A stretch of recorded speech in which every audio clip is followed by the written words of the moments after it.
पाकिस्तान ने न्यूजीलैंड के खिलाफ लगातार 2 मैचेस हारने के बाद तीसरा T20 जीत लिया।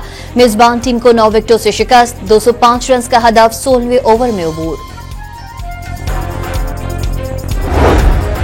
IMF से मुज़ाकरात की कामयाबी में कोई बड़ी रुकावट नहीं, जल्द खुशखबरी मिलेगी।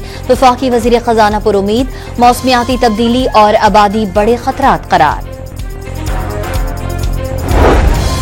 हुकूमत का खसारे का शिकार 1700 यूटिलिटी स्टोर्स बंद और हजारों मुलाजमीन को फारिग करने का फैसला। इजाफी मुस्तकिल मुलाजमीन को सरप्लस पोल में भेज दिया जाएगा। वजीर आजम की मस्जिद नबवी में नमाज जुम्मा की अदायगी। शहबाज शरीफ नमाज के बाद उम्रे के लिए वफ्द के साथ मक्का मुकर्रमा रवाना हो गए। सिंध में मसाइल अभी भी बहुत बाकी हैं, लेकिन माहौल अब पहले से बेहतर है। वजीर आला मुराद अली शाह का सिंध असम्बली में खिताब।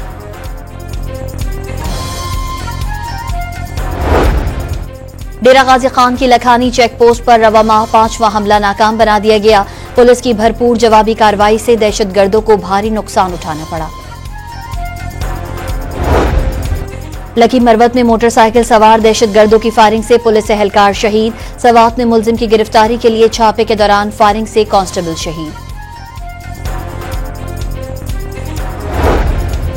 सेहोनी फौज का गजा में जमीनी ऑपरेशन, 3 रोज में शहादतों की तादाद 600 तक पहुंच गई।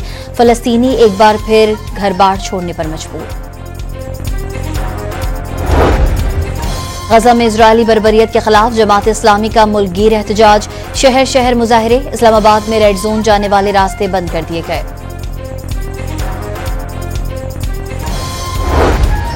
और मुल्क भर में रमजानुल मुबारक के आखिरी अशरे में एतकाफ की तैयारियां। बड़ी तादाद में मुसलमान आज मगरिब से मसाजिद में क़याम करेंगे।